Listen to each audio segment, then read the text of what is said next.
Hello, I'm Julian Price, speaking coach and pitch coach, and I'm here today to talk to you about pitching. You know, the interesting thing that I notice about people is most people wing it. Most people wing their pitch. Now, that makes no sense to me because your pitch is your verbal business card. It's really important. You need to have a good pitch, you need to deliver it really well so that you're memorable. Remember, the secret is to get people to know, like and trust you, and your pitch is a crucial part of that. So you need to create a great pitch, learn it, deliver it really well, and people will remember you. Let me give you a reality check. The shorter the pitch, within reason, the better. I'll give you the shortest pitch I've heard that I think really works. It's from a plumber. It goes like this. If you have a blocked drain, call me, Paul the plumber. Everyone remembers Paul the plumber because it's so simple. Now, when I say short, I don't mean everyone can do a 3-second pitch like Paul the plumber can.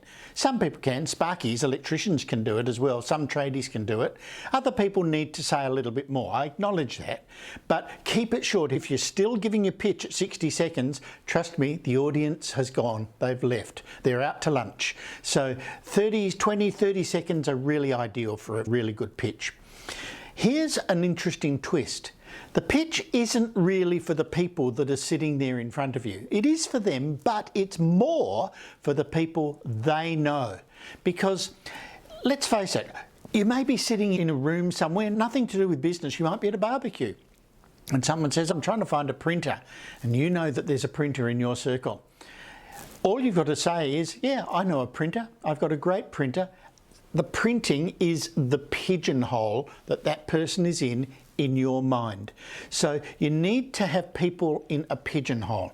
You need to be in a pigeonhole.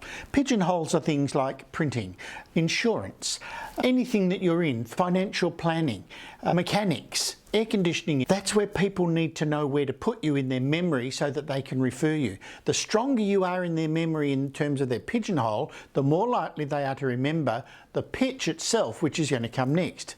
So the best way to create your pitch is think about the pain that your customer has for which you are the Panadol. What is the pain that they have that you fix? This is where most people get tied up. They really have a difficulty pinning down what the pain is for their customer. But until you can do that, you're not going to sell as much and you're certainly not going to get referrals. So it's more than what you do, it's a problem that you solve, the Panadol, if you like, that you bring to your clients, to your customers. Then it's important in your pitch to say who you do it for, because none of us are everything to everyone. The more you niche down, again within reason, the more likely you are to get referrals. For instance, I work with people who come from businesses that have employees over the age of 50, or I work for people that have under 20 employees, or I work for businesses that have a turnover of $2 million, or I work with businesses that have a turnover between 10 and $15 million. Scale it down a little bit so that people know who to refer you to. Then it's important to say what makes you different. Now, an example of why it's difficult for some people are bookkeepers and accountants. And I don't mean that in a negative way at all. But bookkeepers and accountants, everyone tends to know or think they know what they do. And so they think they're the same as everyone else, but they're not. You are all your own personality. You do business in a different way. So no matter what you are, whether you're an accountant, a bookkeeper, an insurance salesman, a mechanic or whatever, you need to say what makes you different from your competitors. That's going to be the bit that in the end is probably going to be the most memorable bit. So you need to really work on that. And then finally, it's your name. And you might say, but I've said it at the beginning. Well, I strongly recommend you don't say it at the beginning. Put it at the end, because if you've reached them and you're memorable for them, they'll then want to remember your name. But if you put your name at the beginning, they'll say, what was their name again? So make sure their name is at the end. So pitches are a work of art and a work of craft. Let me give you an example of how you can build the basics of a good pitch. It's a really simple formula. I call it pitch light.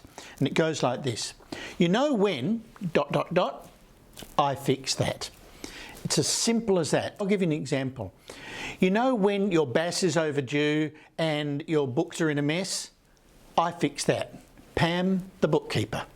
It can be anything, but it needs to address the pain. You know when? Pain, I fix that, and then you give your details. You can add to that if you like easily. You know when? I fix that. Then you say who you do it for, and then you say what makes you different, and then you say who you are, your name. You can make a really good pitch using that as the basis. If you need any more help with your pitches, then you'll find me on D32. Everyone knows where I am, so feel free to contact me. I'd be happy to help you. David Price, the Pitch Coach.